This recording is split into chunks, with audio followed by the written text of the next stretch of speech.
First, welcome. And I came by to thank every one of you because that's important, man. It's important what you guys are doing in the community, what you're doing for the kids. You're teaching our young generation, whether you're little league, middle school, high school, college, you're laying that foundation for those kids to become Trae Young, DeJounte Murray, Nate McMillan, Nick Van Exel. Okay? It starts with you. It starts with you, and I know that you have a passion because you're here to teach. And it's important that you teach the basic fundamentals of the game at a young age, because that's where we're laying the foundation. Okay, and you're teaching that game and you're being creative so that these kids will enjoy it. They'll want to continue to play it. They'll understand the work that it takes to be good at it. They will commit to it. And then once they go to the next level, okay, and they meet the high school coach or the AAU coach, they have to do the same thing for the college coaches. And the college coaches got to do the same thing for the NBA coaches. But it starts with you guys. And the fact that you're sitting here today, I want to thank you. Because I remember my Little League coach. When I was 10, 11, 12, Mr. Severance. Okay, we had a system. We had a culture. At a young age, at 10 years old, we went undefeated. Okay, 18-0, won the city championship.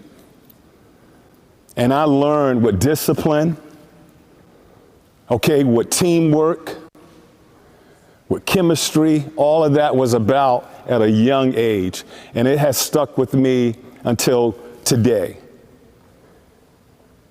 And a lot of things that I do with my team today are the same things that my Little League team, my Little League coach did with me.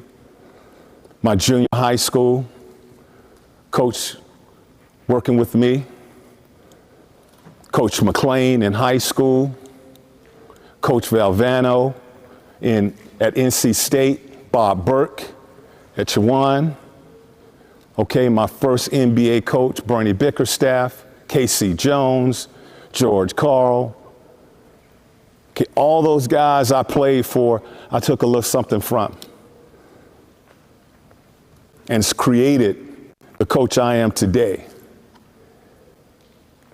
And it just starts from you being you. Okay, you're learning. Today is all about us sharing. Okay, sharing information to try to figure out a way to teach our players, our teams, the best way to learn, to get better. Okay, we can learn from each other. Okay, your messaging, your practices, your game preparation.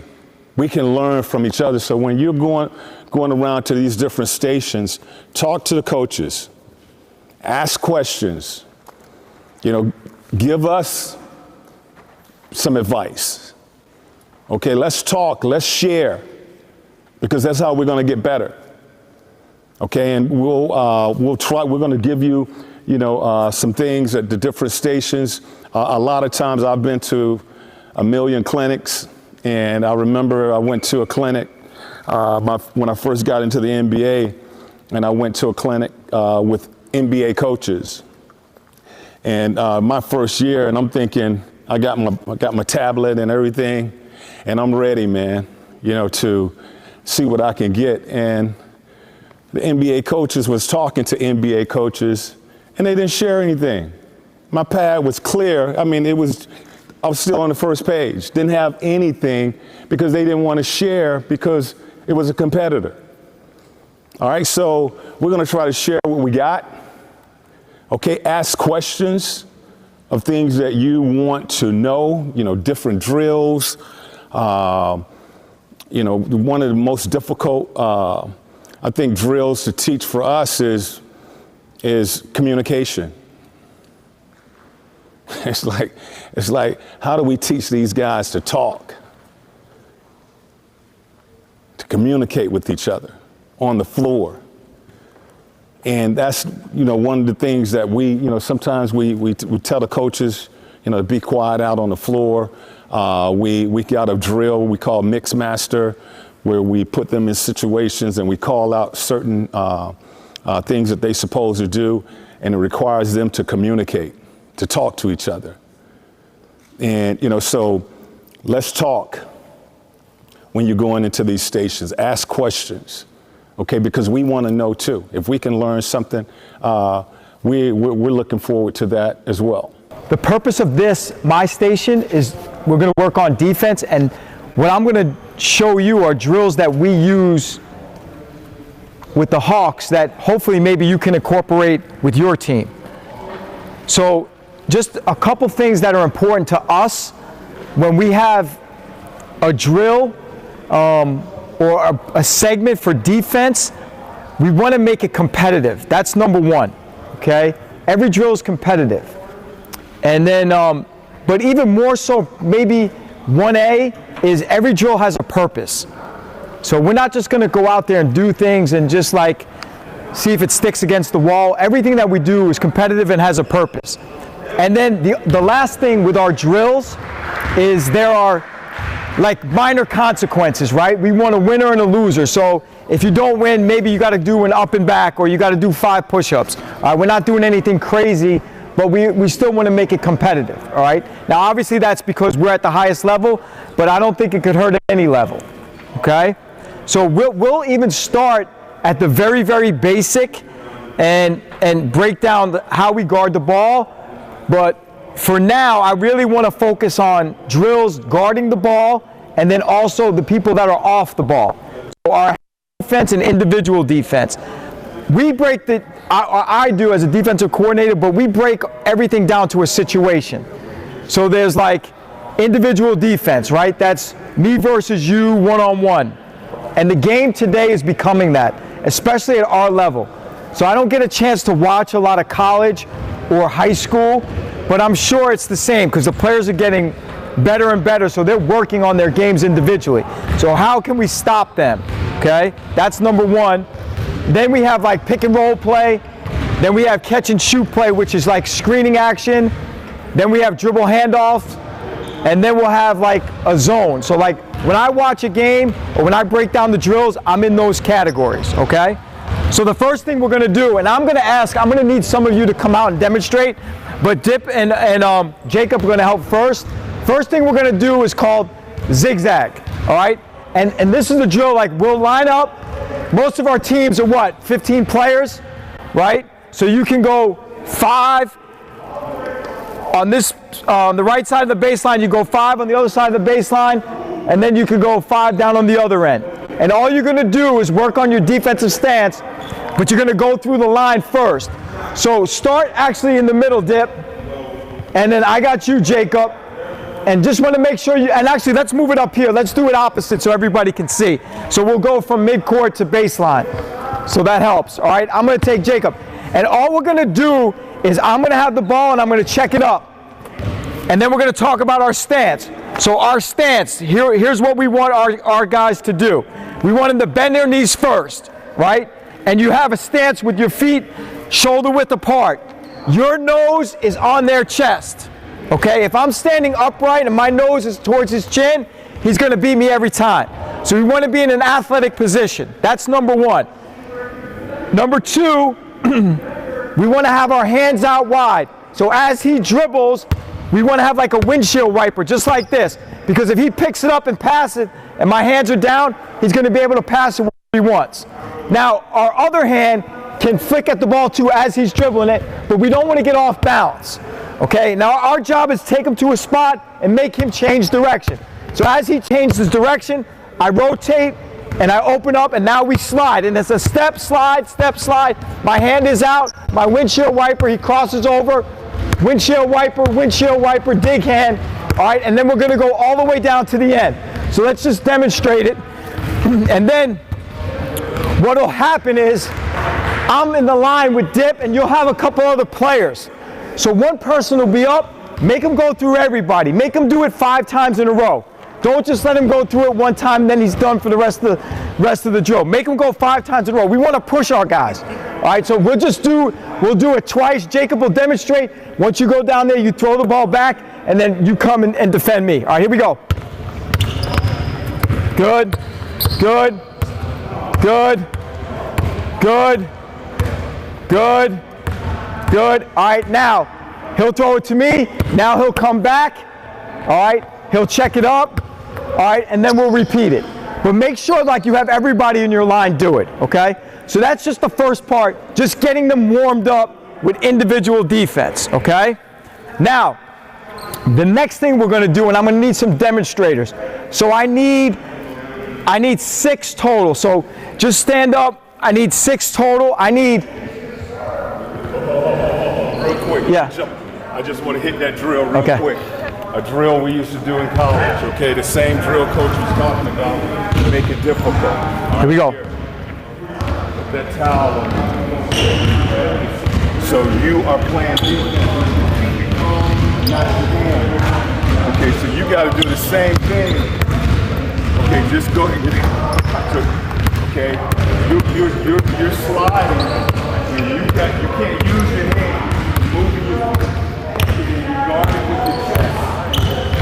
So that was a drill. I was looking at. No, that's fine. Again, we're just throwing out some things. All right. And coach is holding out. I should have known about that sooner. We put that, stay on this half of the court, and we had to do that, make him turn 3 times before he got to the half court. You know, and we're telling the offense, go. Okay, go, but you're working on moving your feet, sliding and opening up, and not playing with your hand. Okay? All right. Okay. All right, here we go. All right, so I need 6 volunteers to come out.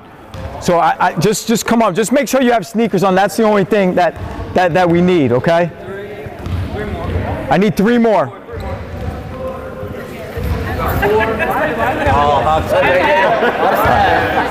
All right, that's fine. All right, so what I need is I need 1 player at the right elbow, 1 at the left, 1 at the right block, 1 at the left block. All right, then I need a coach right or someone right here. Then I need someone at the top right here in the slot, another one in the slot, and then put 1 in the corner. All right, so this drill we call it move it, okay? Move it. So this drill is going to incorporate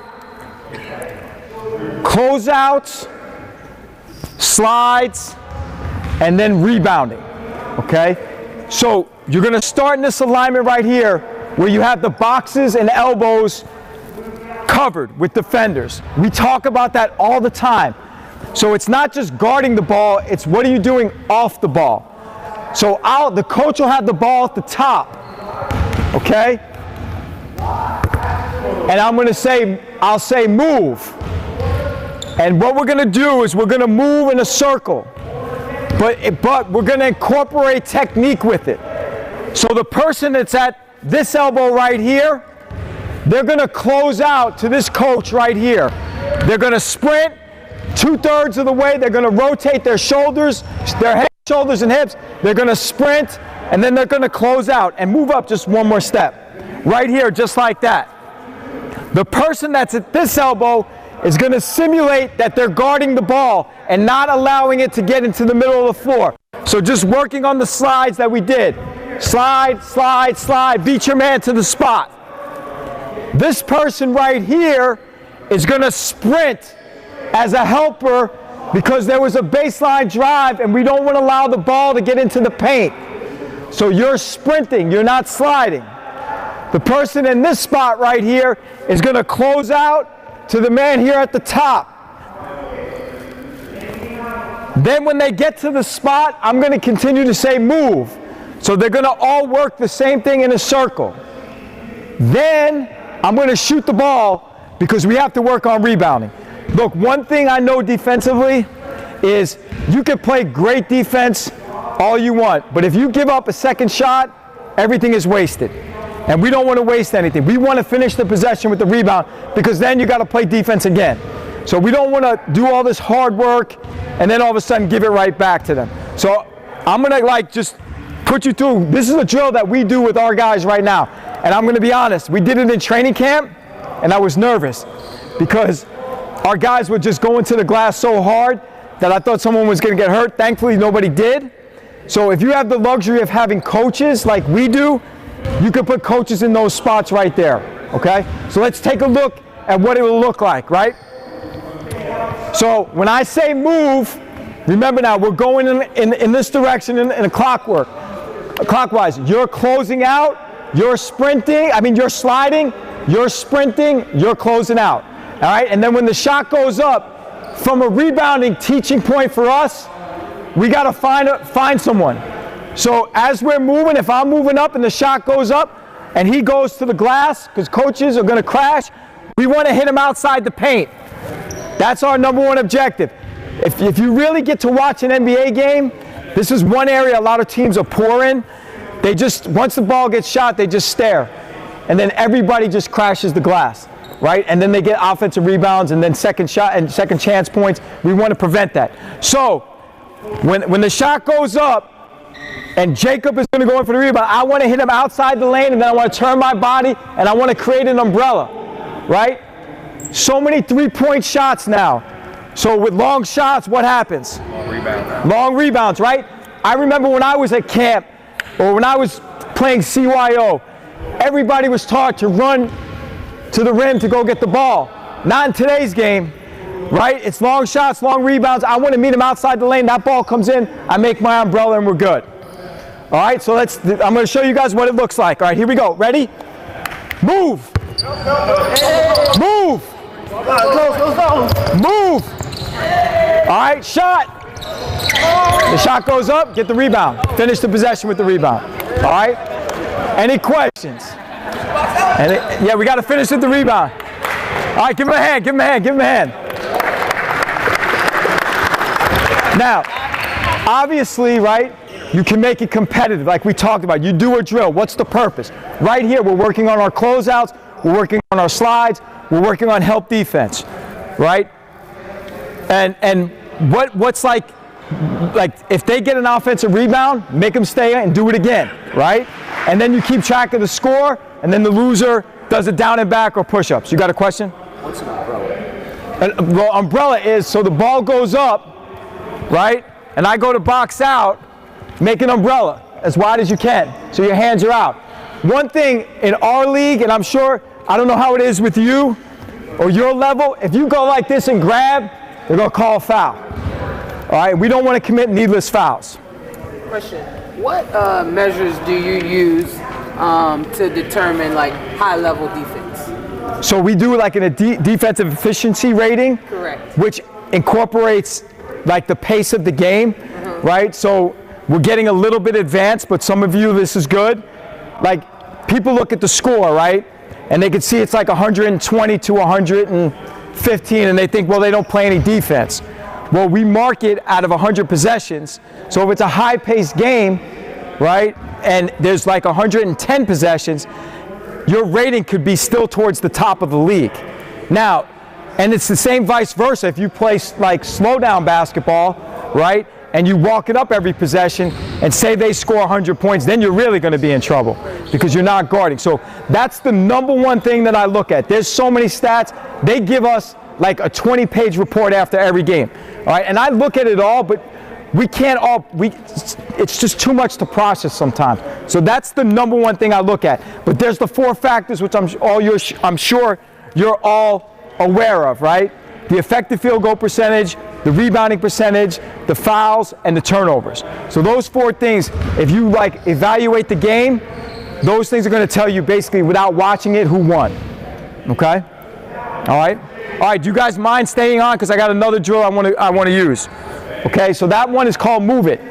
So every time you say move, everybody rotates, and then if you want, you could change the direction. It doesn't matter, you could be creative. It's up to you, okay? So now, the next one I'm going to do is 3-on-3, all right?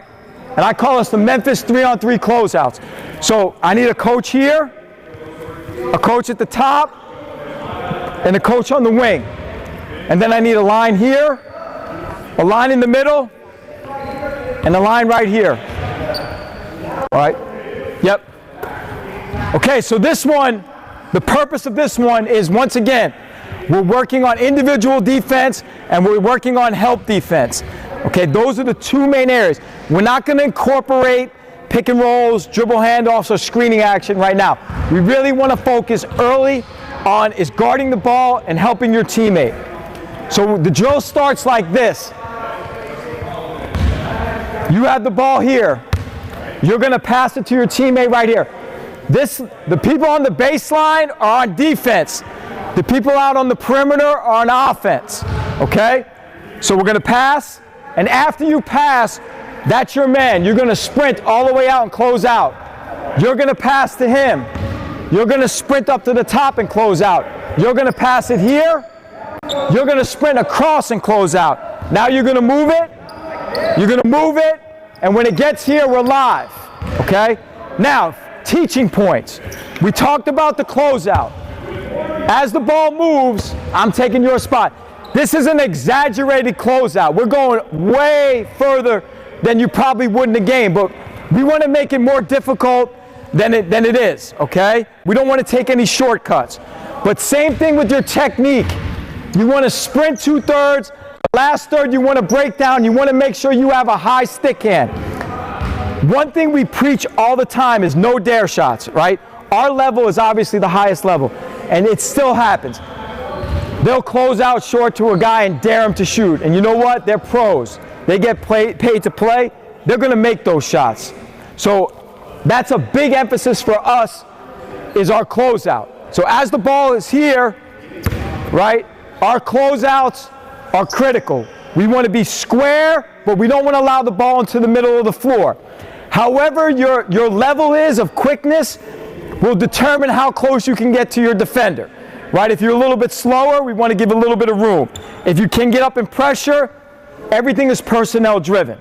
Now, we're talking about the others off the ball. So once the ball's passed, we want to sprint to the elbow. We don't jump to the ball, right? That's saying, I don't know, they probably still use it. We say sprint. We don't say jump. We want our players to go from one point to the other as fast as they possibly can. Because if we're slow, that person's going to drive it. Our whole thing is we'll say shrink the floor, no gaps. We don't want the ball handler to see any room to work, okay? So you're going to sprint to your help. Now, you're all the way on the weak side, right? And we all know, right? There's an imaginary line down the middle. On this side is the strong side. On this side is the weak side, right? We're all familiar with that, right? So now, when you're on the weak side, you should be over right here in help position, okay? So get up and guard the ball. If he drives it baseline, we're ready to help. Now you're going to have to adjust and guard 2. If he makes a pass out, all right, now we're in scramble mode. You got the first pass. So if he makes a pass out, we got to sprint out over here. We're going to sprint here, and then we'll play live out of it, okay? All right, so let's set it up so everybody can see it.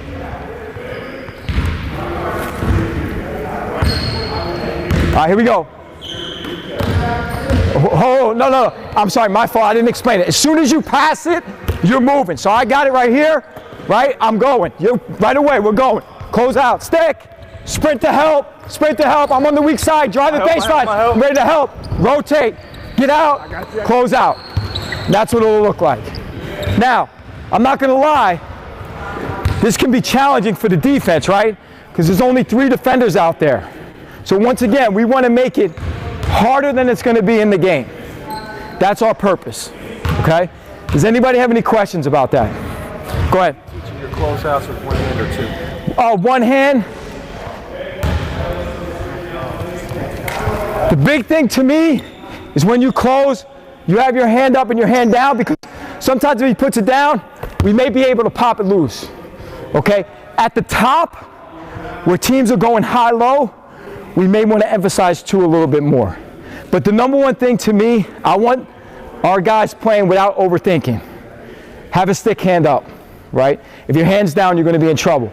They'll be able to pass it into the paint. They'll be able to shoot, and we don't want to allow that. Okay? Go ahead, Dan. Coach, do Do you teach like running guys off the line or flybys for shooters, or you're just closing out harder and not letting them get it over? So that's a great question, right? About when we're closing out, if this is like a great shooter. So like someone like Duncan Robinson, who plays for Miami, right? He's an elite shooter, right? We'll game prep and say he's an exception to the rule, right? So there's what your principles are, right? But then there's always exceptions to every rule. And we deal with that a lot, and I'm sure you probably deal with it a little bit too. So what we'll tell our guys is we will run that guy off the line. So like I'm running right at his shooting shoulder. So if he's right-handed, we're running at his right shoulder to make him put it down left. Most of them do the sidestep. When I run you off, sidestep, right? But you got to dribble because that's a travel. All right, I'm running them off. They're going to sidestep, and then we tell them run off and recover. We don't want to run off and just run out of bounds or leak out, right? We want to run off. He dribbles, he pulls up, and recover. Will you leave your feet to like run at a shooter, or you just have? No, my thing is just run right at his shooting shoulder. That's what I tell him. Okay. Coach, so you said no middle is never. Yes, but that's an exception to the rule. Exactly. Okay. Yes, because he's an elite shooter, right? And it happens. It happens. We're going to face those guys, whether it's him, and Miami has two of them. Max Strus is another one. You know, like the guys that can like just fill it up, right? They're not as good. I know this. They're not as good when they put the ball on the floor to shoot as they are off the catch. So that's going to be like a game plan driven situation. But the terminology we use is run off and recover. Like we don't want to run off and then that's it, right? The play's not over. And then if you're good and you have great effort, when he raises up to shoot, right, you may be able to get it from behind. Or if you don't get it from behind, if he goes to shoot and I go like this every time, you know what? If I was doing that to you, you would think like a fly is going by you, right? Right? That would be annoying, and that could maybe break his concentration, right? Now, in the perfect world, right, it would be I'm not even in that situation, but stuff happens, and we got to be prepared for it, right? Perfect world with Duncan Robinson, I want to close like this, right? I want to make him dribble. If he dribbles, that's a win for us, okay? If you're guarding Steph, you just cross your fingers? Yeah, you got to say your prayers the night before. Because he's so good that sometimes, like, you think you do a good job, but it's just he could be, like, not feeling like he wants to play, which rarely happens, but... You only see him twice, Coach. Yeah, we only see him twice. All right, so this last, like, 2:45, all right, I just gave you a couple drills that we use, right? If you have any questions, like, feel free to ask them now. Go ahead. Just going back to what you were just talking about as far as, like, Coach Earl, he talked about the close out to the elite shooter. Yeah. Like, take it a step further, like if you're chasing that elite shooter off of a screen, like whether it's a baseline, whatever it is, what is the rule? Like, because... Okay. No, that's a good question. All right, so when you're dealing with the elite shooters, right, do the math, right? 2 is less than 3. So if those guys are playing inside that line, in some ways they're out of their comfort zone, right?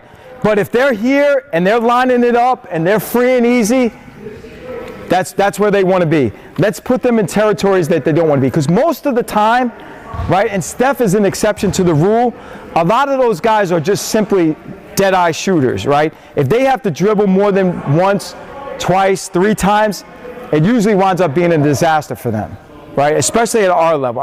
Is it any different for you guys? But I asked that question just because if you're chasing a guy, right? Like, are you saying, are you trailing them the whole Trailing them. Are you gapping it? Like, just because when you think about it as a shooter, like if I can see where you are and I can get my feet set, it's better for me. Like, so with you guys, is it any different? So what's different for us, right?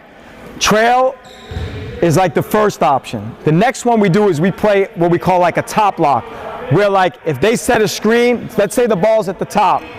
All right, let's set a screen right here, and you guys can step off. All right, and Jacob's right here. So this is a screen, right?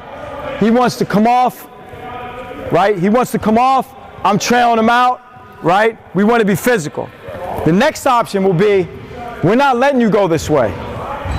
So I'm going to play on this side of him, right? And he's got to go that way.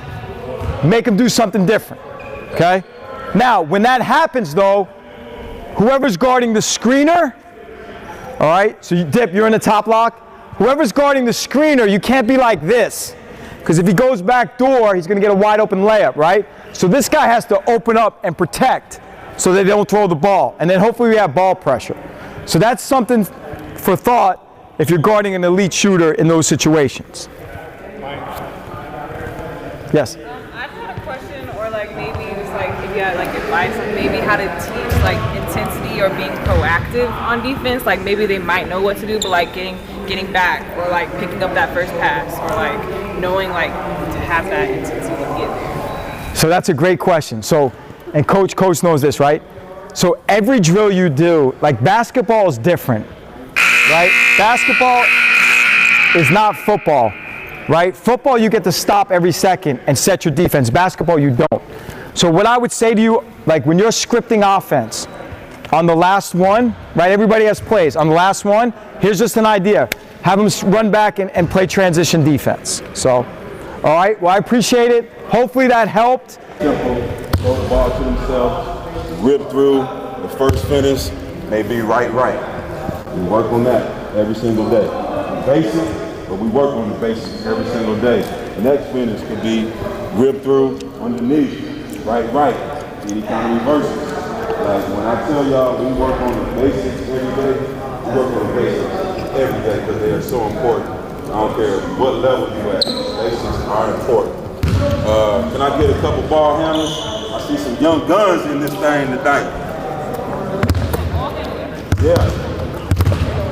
I need one more, please. One more.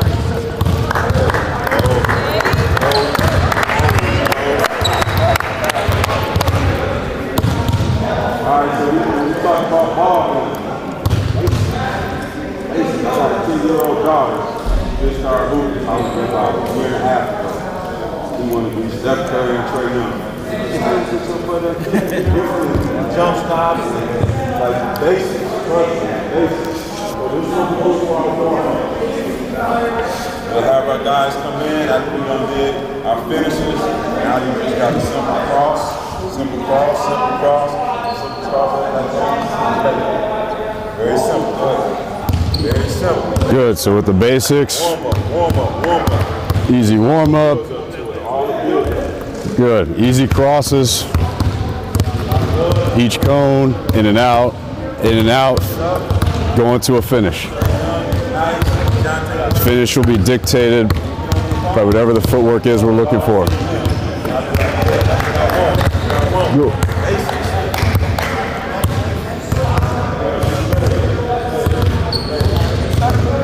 Simple, more basics. Right through the legs. Right to a next finish.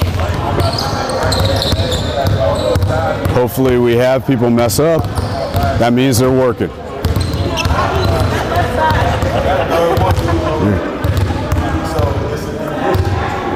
And as players, when we got a ball in our hand, the last thing we think about is condition.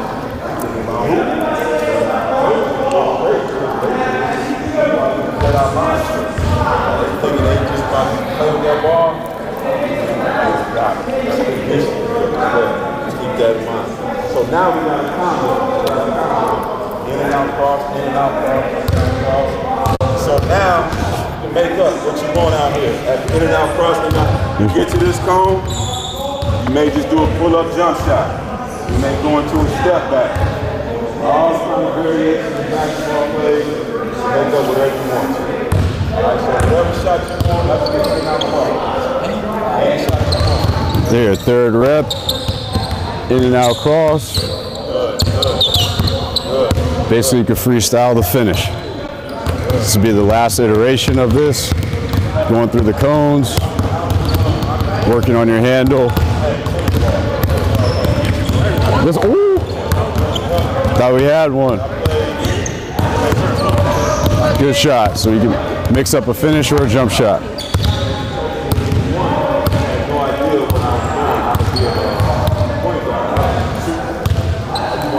So I had to learn quickly. Coach got me on the cone, so I kind of got better trying to develop the field. On the shooter, but the cones to me, I ain't gonna lie, they like saved my life, but I wasn't really hard. I was just catch the ball and shoot. I'm trying to tell people nowadays, the cone, please, because it's very, very, it's not always crazy dribbling that we see on the little internet and all that. Just keep it as basic as possible. And what happens is, players, once they get better with that ball, they confidence goes up. That's what I tell my daughters. Paranoid right now, nervous, she don't want to do anything good. The more and more we work on ball now, I did good there. She's getting confident with it. And that goes for our players too. When I tell you they be out here, the ball be all over the gym, they be over the gym. So I don't care what level you at. You know what I'm saying? You gotta keep working. You have to keep working. So the last thing we'll do, we do 3 dribble combinations. Got whatever you want, and just straight down the bench. 3 dribble combinations, 3 dribble combinations. Freelance. Combination. 3 moves at each cone. 3 moves at each cone. Straight down the line.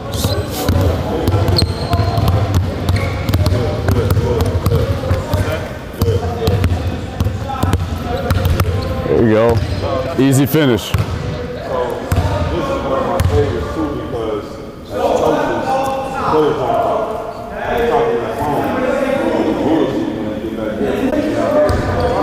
So it's about communication right now, right? Now you got big man, this is Lincoln Pelly, and then want to say young. Watch your faces. So now we're going to go ball. Rising, growing together, talking to one another. Things that are important in the game. Let's get back a little bit, coach. So we got simple, cross, pass. Cross, pass. It's going. So now we're doing this. Time. Really being on the same page. You ain't gotta be fast. You know what I'm saying? Be on the same page. All right, cross. Good. So now we got cross, tween, and behind the back pass. Cross, tween, behind the back pass.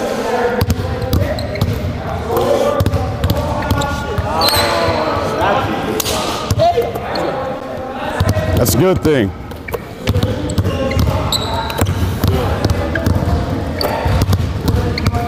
Good, last one. All right, good. Appreciate y'all. The last drill I will show you guys, it'll be with the cones. I'm not going to go through it, but the cones will be the way they are now. They would be going this way. They would be going that way. And like I said, when we talk about conditioning, good way to condition our guys. So we'll have a line on this side, have a line on that side. The cones will be set up in a zigzag formation coming back and forth. Great conditioning, great way to trigger. Appreciate y'all.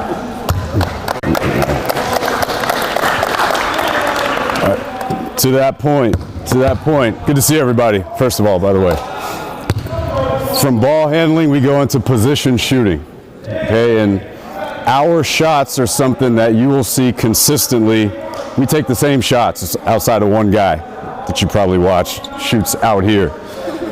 But we really emphasize and want second nature pretty much all of our guys to shoot our shots. Okay, and so from the ball handling, whatever you're doing, the pickup, okay? How do you get to your pickup and get into a rhythm shot, okay? Especially from guards, wings now, a couple guys, Jalen Johnson, AJ Griffin, expanding their game and all that stuff. How are they getting from here, and into the shot, okay? For our position shooting, I like to limit dribbles and limit movement. Okay, because the emphasis for me, A, is on the feet and the balance. How are we getting in and out of shots? With control, with pace, but effectively, okay? And so Paul is going to show some of our shots, and I'll go through those quick just on this side of the floor, all right? The first one's going to be a corner pin in, we call it jam. Jam screen. You'll see a big John Collins, Clint Capella. They're setting this pin in screen here as the pick and roll comes over. And now I change it 2 steps. 2 steps. How are you getting from here to here? Okay? Squaring up and then receiving the basketball square. Okay? Just 2 steps with the reach. And everybody's kind of different. Some guys hop here with 2 feet. Some can step and turn. Some have all of it. Justin Holiday's got all of it. It's pretty impressive, okay? So that's the first one. The second one, we'll start on this side of the line and we've got to get on the other side of the line in a slide situation. Simulating the big is here. When he receives this pocket pass, we are automatically looking weak side. Programmed, okay? Programmed. Got to be there because his man is supposed to be in the paint. So how is he getting down the line, down to get back up? Okay, so that's the second one from the corner.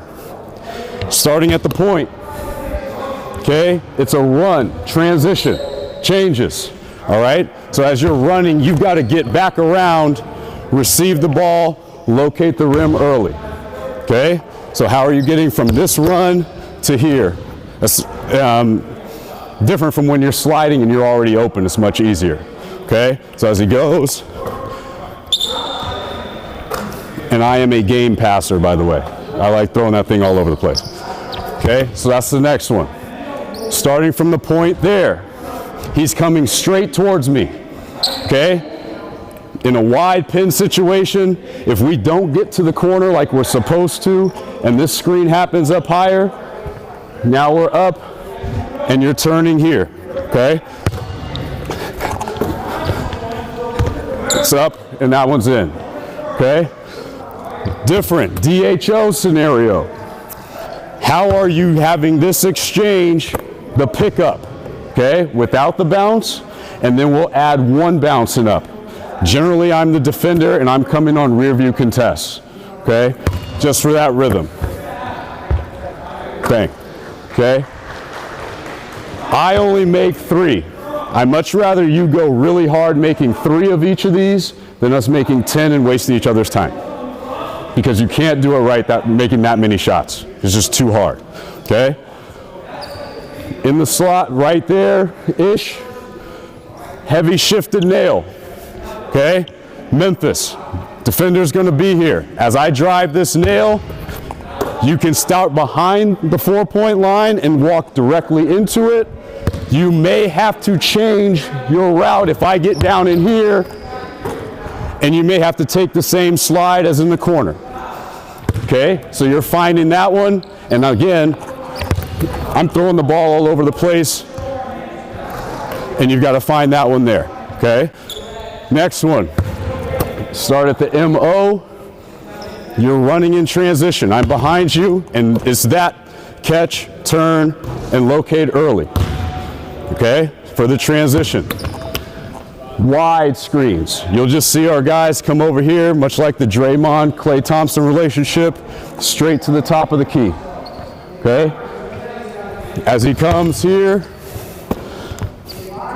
and it's up. Last couple. We'll start at the nail. We call this Euro. Spain action. Screen in the middle of the floor. Nobody on earth knows how to guard it. Okay? Everybody runs it. It's just a slip out this way. So as I'm coming across this, Paul sets the back screen, I'm coming off this, and now you've got to get out to get back forward. What is your footwork on that one? Okay? There, out, an easy push. Right? Starting out. Guard, guard, slip action. We call it spud, spud web, little guys, okay? Not setting the screen. Now it's a full rotation and it's up and in, okay? And then the last one, after we've done all of that outside the 3, now we get to the real basketball game in the mid-range, okay? The mid-range. Wide pin, screen will be about here, just start right here. okay? You're taking 2 steps and getting to this elbow. Just reach, okay? Quick. How quick can you get your feet around and get it up? All right? Easy. Easy. With 1 bounce. Yeah, question. So I would imagine like on the pro level, like guys are comfortable the way that they're comfortable, right? Yes. Do you require their footwork to be certain ways for certain Absolutely shots? not. Right? You let them go with what they're comfortable with. Yes. In terms of any type of movement. Those guys have been shooting the ball for 15, 18 years, depending on who it is. I'd much rather get the pace down, getting in and out of shots, so the game slows down for them. The biggest problem with rookies in this area is they go too fast and they're off balance and they take bad shots. So you have to go, that's why I only make 3, okay? The quicker you can get in and out of shots from there with your feet, not necessarily quick, with your feet, the faster you go in this with pace but under control, the quicker the game will slow down for you, and you understand how to get in and out of those situations with whatever footwork you are comfortable with. Some guys are 2-foot hoppers. Some guys want to walk into it and turn, right? Some guys like staying open. If you see Klay Thompson, it's like the most amazing thing I've ever seen. His feet are always, no matter where he is, running, his feet are in the right place. Okay, so whatever they have. Now, if you're like a guy, Onyeka for us, who is trying to expand his range, now we'll play with it and see what we got there and what's more comfortable for him. But it's being drilled in this over and over and over, and we'll find that happy balance. So it's fair to say, like, you take a younger guy, right, whether a high school kid coming into college, would you recommend one way to start, and then as he kind of masters that or gets better at that, then add in like a different type of footwork into those shots? Without question. So like at a younger level, lower level-ish, okay, first I'll give it to him 20 times, 25 times. What does he trust in how he does it? Okay, what's he comfortable with? And then depending on what I see balance-wise, or something he can get it off quicker, he can change the placement of the ball, that sort of thing, then we may alter that and see how he feels and work through it. That is a long process, okay? That's a whole summer, at least, and then another year of playing before you see the results the next season, right? So again, there's a lot of patience involved in that. Thanks, guys.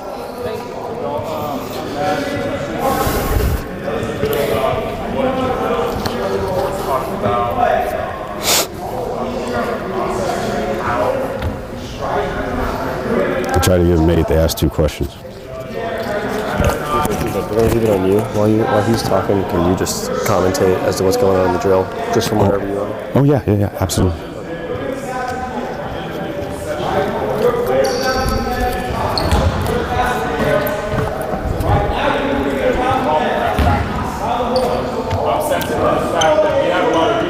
We have a lot of bodies, we have video guys, we have coaches, we're able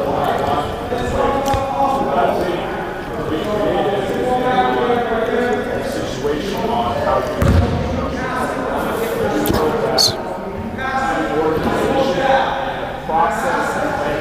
So as we ball handle and finish, and then continue to go through our individual player development work, as far as with our shooting, our shots, and our placement on the floor, we now put it together in a situation where we handle, we get in and out of our screening work with our bigs, and then we work on our passing into those shots so that we can get our timing, our chemistry, and our rhythm in and out of shots within the framework of our offense.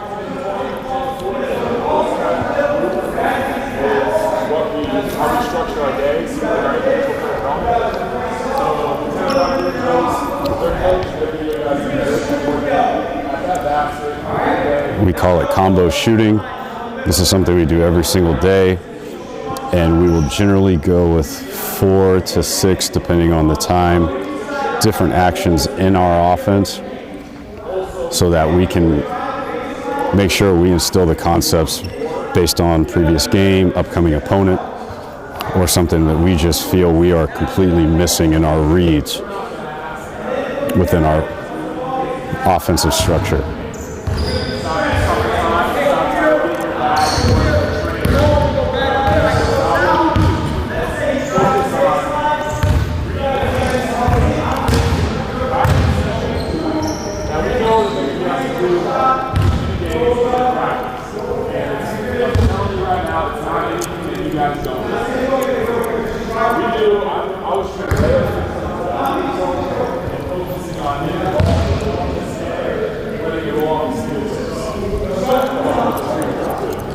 I was working on taking a one dribble step, getting into a body, and finish. Everything goes back to the basics. Try to keep everything as simple as possible. And we use our bigs in our guard positions. Our guards do a lot of the same thing our bigs do. Helps with the relationship between both players, all positions, and all 5 guys on the floor.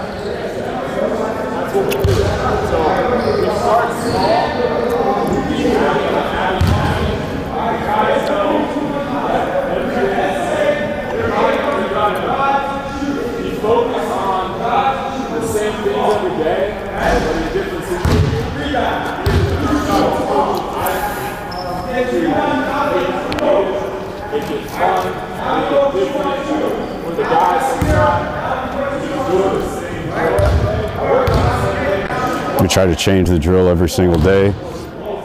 Generally, we make as a team 10 to 15 depending on the day. We try to count as many triples, which are just 3 shots in a row, because there will be 3 shots within the framework of the offense. How many triples we can get in a segment, any given segment within our actions. Coaches will jump in and make it fun and try to elevate the gym with some juice, try to block shots, talk a little trash, everything on those days where we feel the gym is a little low level.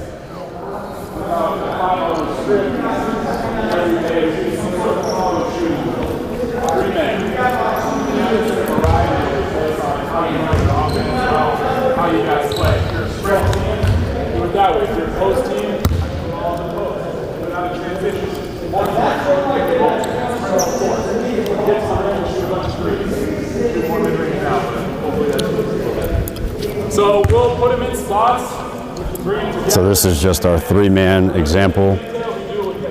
Here, a guard, a big, and another wing. This is our C roll action. We swing it through to the top with the big.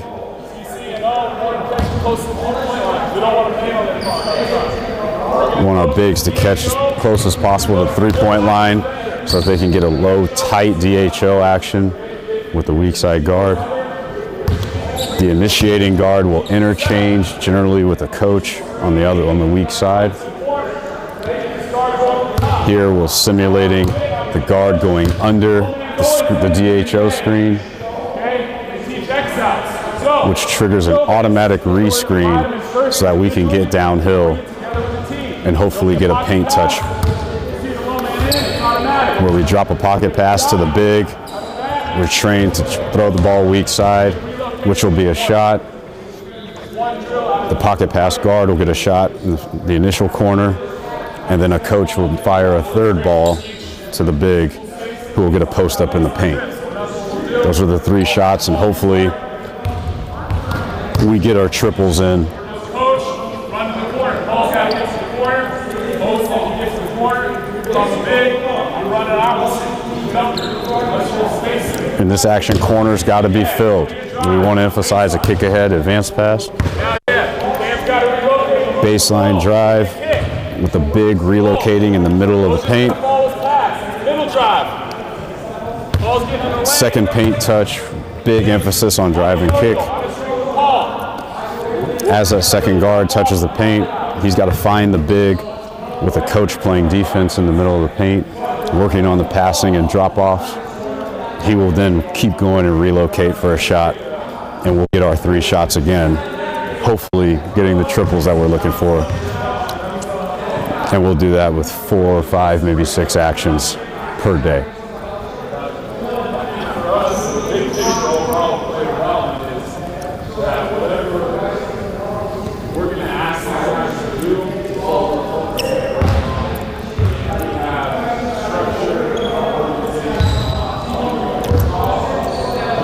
Overall, we're looking for organization,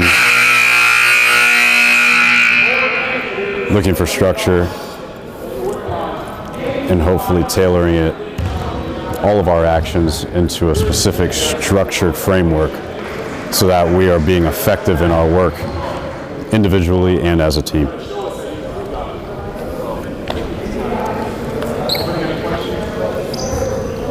How do you assess development for the players that aren't getting as much game time? That's a great question, and it's tricky, but a lot of times it's on the college part, and we can get a job if they're not playing with us, so we can get an If players are not getting the minutes that they generally desire, or they're low-minute guys, assessing their development really goes to their development with our G League team, aside from our individual work.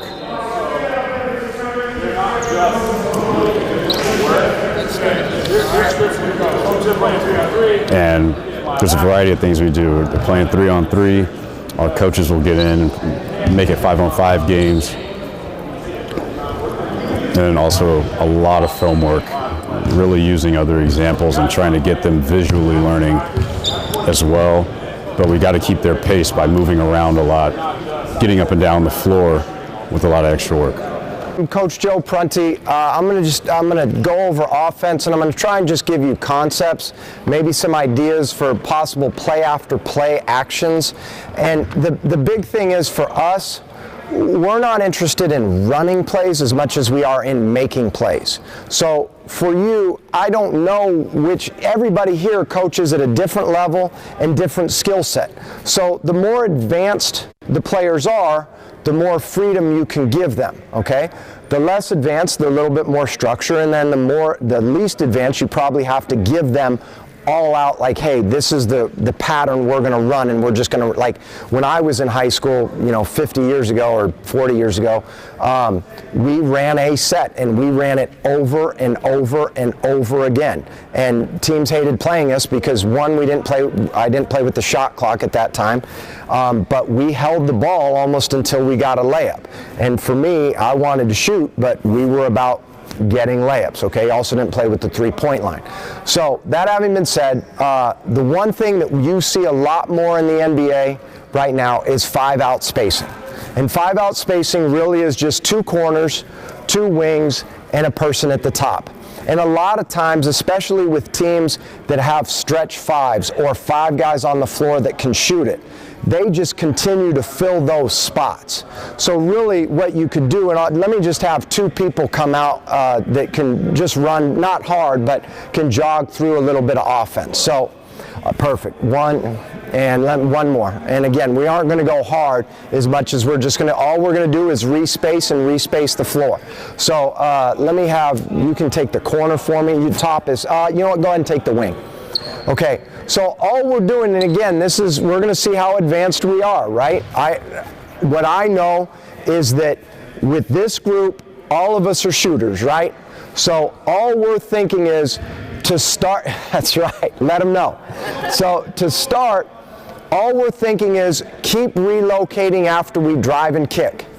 If somebody is in the spot that you're in as you're going there, then we have to move them up. And it is okay to talk on offense. So right now, see how advanced we are. If I drive it and I kick it and I go to relocate, we just want to fill one of these 5 spots, okay? See how advanced we are. All right, so I drive it down the middle, kick to release, good. He drives it, good. Drive it, good, good, perfect. Drive wherever you want, good, nice, good. Fill those spots, good. Move up, okay, so pause. So did you see what happened? So on the other ones, we filled where there was a vacated spot. Why did you move up? Because you was coming to my spot. Absolutely. That's exactly right. Okay? So if we were getting ready to play a team right now, we'd be pretty hard to guard if we were more skilled and could beat them off the dribble and get into the paint every time, right? So let's just see if we can do that for 20 seconds and get a shot up. Okay, 20 seconds. Hopefully it ends with me, but it probably won't. That's all right. So go ahead. Yeah. Good. Good. Good. Nice. Good. Good. Good. Move up. Move up. Move up. Move up. Good. Good. Good. Oh, hold up. So hold up. So this is great. Perfect. You didn't want to go out there, did you? This is perfect. Perfect. This was great. So one of the things that we talk about is use your momentum. So as he drives, if you stop and back out, what does your defender do? Exactly. Yes, sir. Exactly. If you cut through, where does he go? He's going to come with you. Exactly. So use your momentum. So if you pass and you're going downhill, keep coming downhill. So let's say you did that. Go ahead. You came through and you threw it to me. And I drew and you kept going and you kept going. And I drove it uphill like this. And I kicked to relique. So if I'm driving uphill and I kick it, where would I go? Would I go back out? I could go corner, but if I'm going uphill, let me just keep coming right behind it, okay? And now as he drives it, you can, exactly, okay? So use your momentum to carry you to keep the spacing, all right? 20 seconds, all right? 20 seconds. So at 19:45, we're getting a shot. Here we go. Go, yeah. Good, good, good, perfect, perfect, perfect. Good, good. Nice, nice, nice. Now where do you go? Good, that's all right, good, good. Spacing, good, good. Drive it, nice. Good, good, perfect. Good, get a shot up, get a shot. Oh, why'd you do that to me? All right, I guess, oh, yeah, hey, you got it. Oh, that's the shot we want. That's the shot we want right there. Okay, appreciate it, thank you. Great job, thank you. So right there, all we did was talk about re-space. And then we found the worst shooter on the floor, unfortunately, okay? So, that having been said, all you're teaching is find a spot, relocate, drive it. So, how do you teach that in terms of quick decisions? Catch the ball and drive it. Catch the ball and read. There's certain things that you can do individually. So if I were doing an individual drill with Tim, and I said to Tim, all I'm going to do is flip you the ball, and I'm not going to have him turn around, but if I close out short, Tim, I just want you to shoot it. If I close out hard to your right hand, which way should he drive it? Left. If I close out hard to his left hand, which way should he drive it? So if I wanted to individually work on this, I would just take the ball and I'd say, Tim, okay, here you go. Shoot it, okay? If I wanted him to drive it right, I'd close out to his left. And I'm not trying to trick him. I'm not trying. So individually do something like this so that we can get to that, okay? And all it is you're training the eye. Okay, how many of you follow baseball? Has anybody heard of the machine that's, I can't remember, is BAPS gun? Down in bullpens, what they do is they take a tennis ball, and 100-mile-an-hour fastball is pretty fast, right? So what they do is they put numbers on the tennis balls, and they put you in the batter's box, and they put the thing at 100 in the hitting cage down underneath, and they send it through 1, 2, 3, 4, 5. Can't see a thing. Can't tell. Don't know. 1, 3. No idea. Crank it to 110, 120, 130, 140. Can't even see the ball.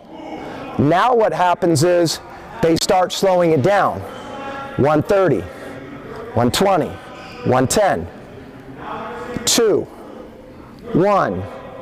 It's training your eye to see what's happening when a few seconds ago you couldn't see it. So that's all drills like this are for. And you can do these things 2-on-2, right? So you're telling them, so Ralik is over there, Tim is over here, and so let me have Tim up here. So all I'd say to Tim is, okay, if I close out and just step in so we don't have to chase, step in. So 2 on 2, I say if I close out short, shoot it. If I close out to your right, drive it and kick it, and you shoot it, okay? So here we go, close out, drive it, kick it, he gets a shot. Okay, good. Do the same thing with Ralik, okay? And you can do this with your players, okay? So step in, because I don't want to chase it, okay? So now, if he drives it baseline, all he's got to do is get along the baseline and make the pass, okay? So I throw it, close out, good. Gets along the baseline, Tim gets a shot. Okay, so now we know who the shooter is. So when we go 5 on 5, Ralik better get the shot, right? Don't get it to Tim or I. But so those are different ways to start training how to play 5 on 0. Okay, or excuse me, 5 out against a defense and read and react to what they're doing. So now let's say your team isn't, I don't know what skills, who has the highest IQ players and the highest talent, but that's when you're letting your team make plays, right? You're not getting them in the structure of running plays, make plays, okay? So now, let's say you want to give them more structure, still giving them some freedom to read and react, but you're also giving them sort of a pattern. So we run a play. So let me just have 2 people come out here again. It can be the same if you want, if no one else wants to. Yeah, get 2 shots up. Perfect, yeah. What's your name? Daniel. Daniel? Joe. Nice to meet you. What's your name? Decory. Joe. Nice to meet you. Okay, so now Ralik will be our big. Decory will be our wing over there. Daniel, you can take the corner. Or you know what? Yeah. So, So all we're going to do instead of giving freedom, we're going to just have a constant flow. And all that flow is we have a backdoor cut from the wing to a dribble handoff, okay? So he dribbles at me, I backdoor, dribble handoff, move up Decory, move up Tim, ball goes to Decory, go ahead, backdoor, go out, Lee, yeah.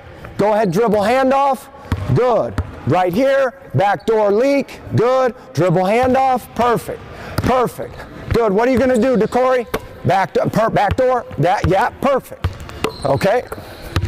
And so all we've done is given a structure to, instead of just read and react, we know we're going to go to the dribble handoff, okay? A lot of times, especially with younger teams, one of your players, if they're able to do that, tends to be a guy that you want to have at the block or a girl that you want to have at the block. So how do we give the structure to that? So instead of playing 5 out, we start 5 out, but we go 4 around 1. And we can just keep running this pattern. So Ralik is our big. So as he starts here, so Daniel's in the corner, Decory, not right now, is going to swing it to Ralik. Ralik is going to dribble at me, back door, okay? And after that, Ralik's going to stay in the dunker, and we'll show we call the short or the dunker is the area down by that hash mark where Coach Tim is, okay? That's where he's going to operate. So as Decory swings it to Ralik, I cut back door. And this is live. Everything is live, okay? Work your way up, go to a DHO.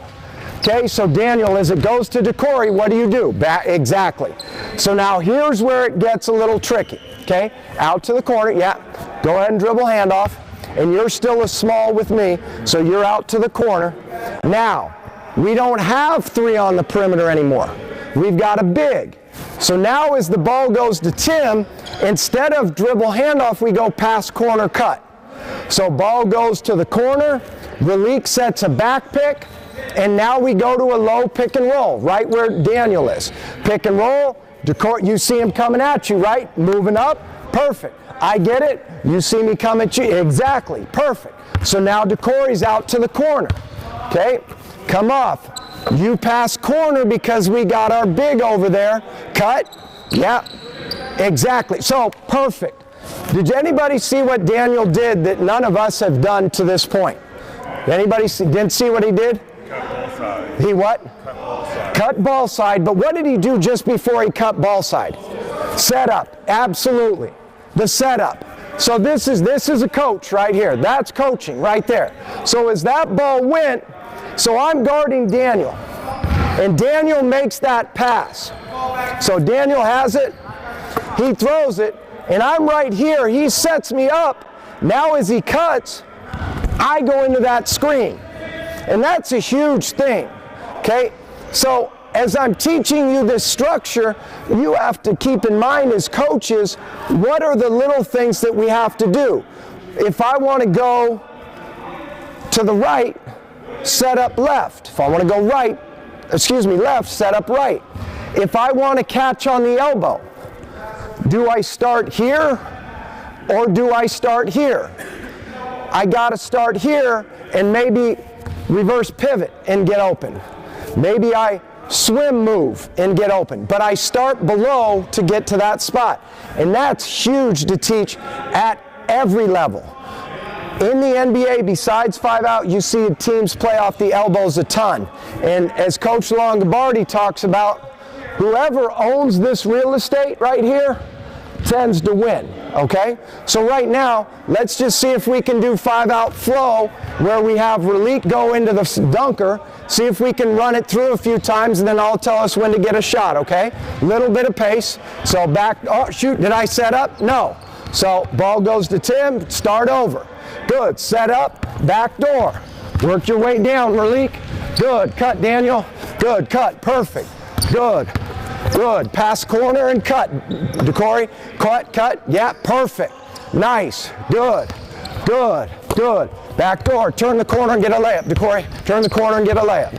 Good, okay? And so we're not running perfect. Great job, Daniel, thank you. Hey, let's give them. Thank you, Joe. Yeah, great job, DeCorey, appreciate it. Yeah, exactly.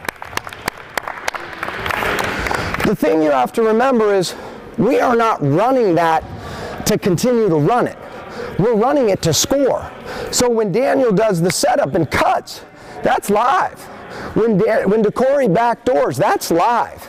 Okay, so now how do you break this down? So instead of being 5-on-0 or 5-on-5, break it down into 3-on-0 and eventually play games out of it. But now, one of the things that great teams do, they speak the same language. So our terminology will be different than yours. Whatever you use to say to your players, they should know what it means right away. So like if you were to say catch on the elbow, okay, they should know that that's the elbow.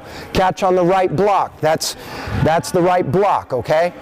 So for us, what I'm going to do is we're just going to play, so we've always done backdoor, dribble handoff. So now we're just going to give you different things to play out of. So I'm going to say, okay, Ralik, spin the ball at the top. I'm going to pin down for Tim. Tim, I want you to tight curl. Ralik, hand it to me. Jam Tim, and we'll get Tim a shot. Okay? Does anybody have any idea of what I just said? Okay, so what do you think? He's going to curl tight, yeah. And then after he DHOs with you, he's going to pin in. Exactly, perfect. That's exactly, so that is coaching. We speak the same language, so that's exactly what's going to happen, okay? So spin it, go a little bit more in the middle, yep. Spin it, perfect, good. Curl it, boom, good, good. Come off, good, good, and we get a shot. And we should have run it for Ralik, because Tim and I haven't made a shot since that basket over there.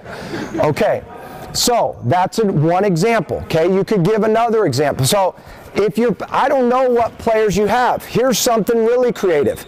Your biggest player, if he can dribble, supposedly next year's #1 draft pick might be 7'5", okay? Number one, don't know, but that's the story. That's what I'm reading in articles everywhere. But so your biggest player gets the ball. Your smallest player, okay? I don't know how much pick and roll you play, but in the NBA, guards are usually handling it and the bigs are setting it, right? You flip the script, that is hard. So I could come right here, set a screen. Ralik might be able to walk all the way down the lane, okay? But maybe what happens is I say, okay, Ralik, I got you on a screen, kick it to Tim, Tim to me, Ralik, you just go down the gut because they're going to switch it, and Ralik, after you kick it, just turn right here and we're going to get you right in the paint. Okay, so now that's really advanced, but this depends on who your players are, right? I don't know what actions are best for you. You know because it's your team. All right, so spin it, go ahead, spin it, good, bam, screen, good, hit him, good, good. Okay? And so get creative with it. because your players aren't going to want to just keep running the same pattern, but when you get great at that, you advance it to these things. So these drills like this 3-on-0, let them do some certain things and get creative out of it. Again, the younger you are, the more you got to give the structure.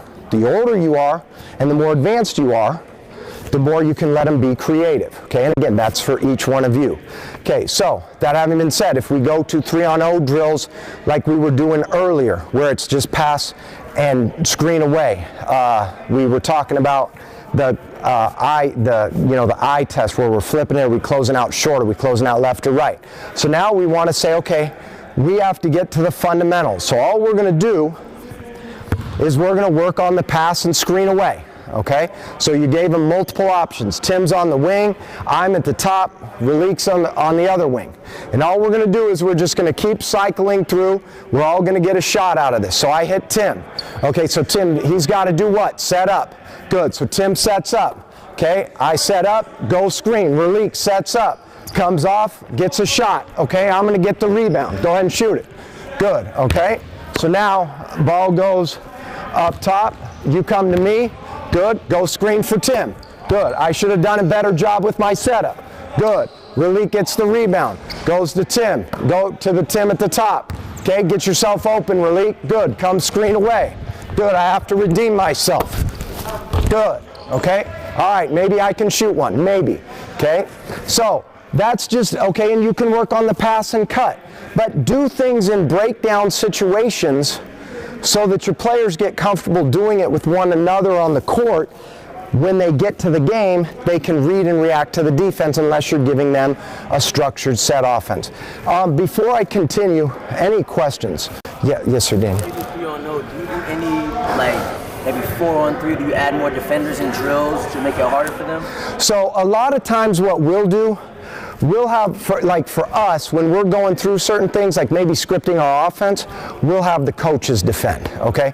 Obviously, when we're breaking things down, like when we're breaking a whole, like if, well, there's a couple of things. One is if we're just working on it and trying to learn it, we go against the coaches.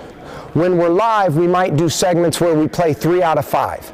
And we tell them, we say, okay, we're running play 5 out. We tell that we're running 5 out.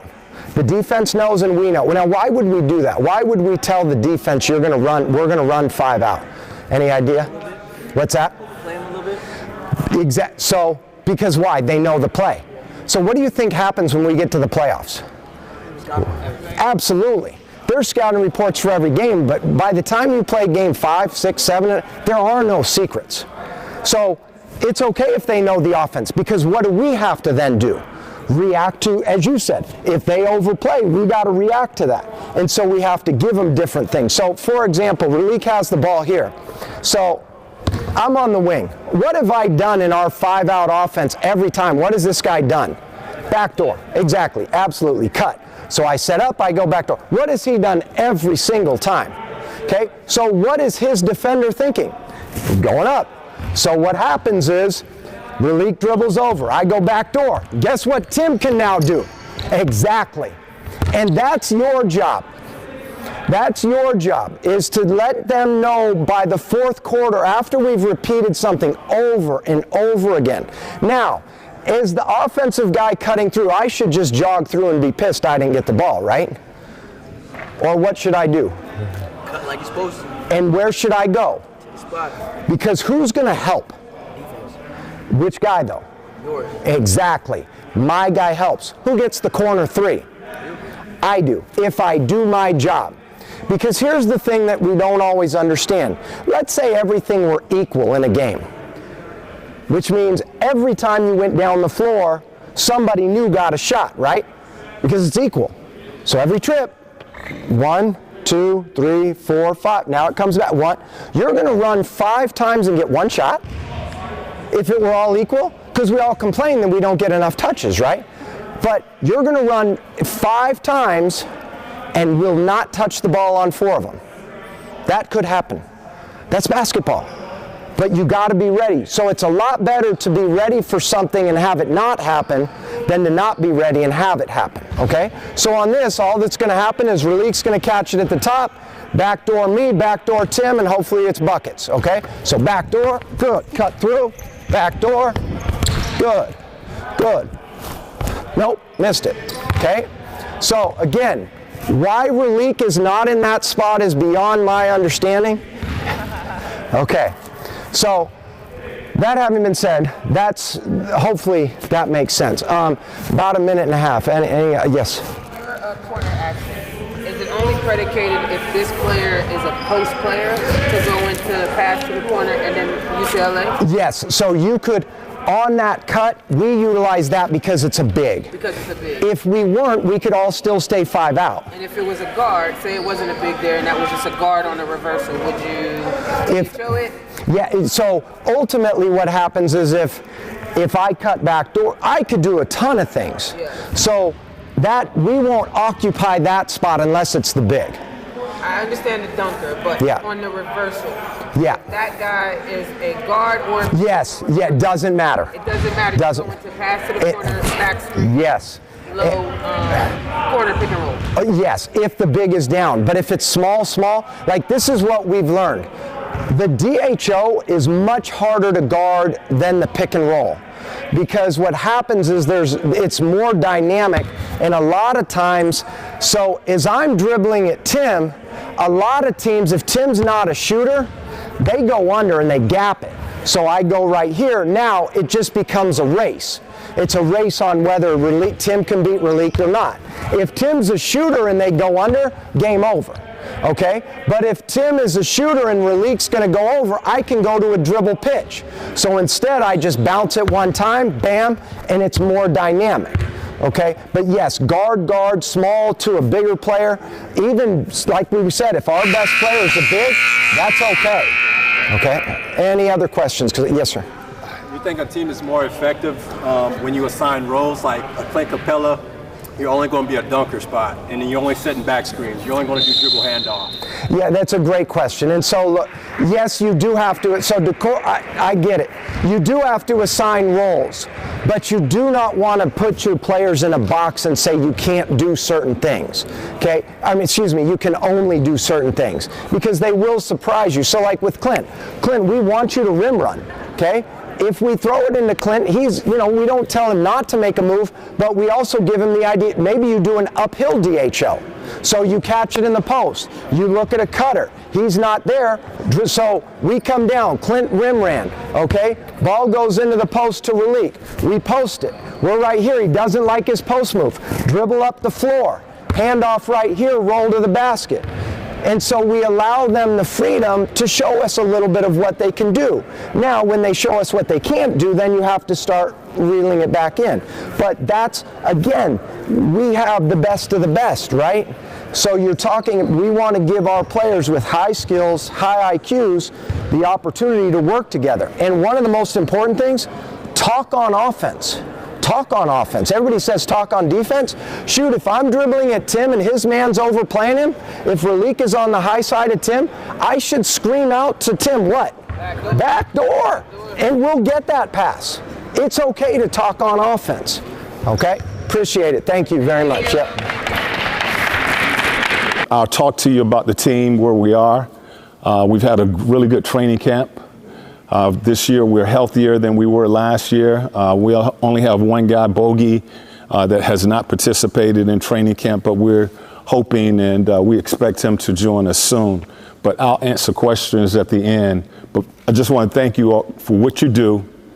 Okay, the hours that you put in, because I know when I look back on my youth coaches and my high school coaches, mainly my youth coaches, at that time I thought those guys were coaches. I didn't know they were parents.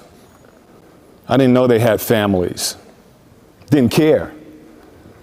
I just showed up to practice and they had all the equipment and they had the time and they were there every day with a practice plan to teach me. They weren't getting paid for it. They was coming out of their own pocket.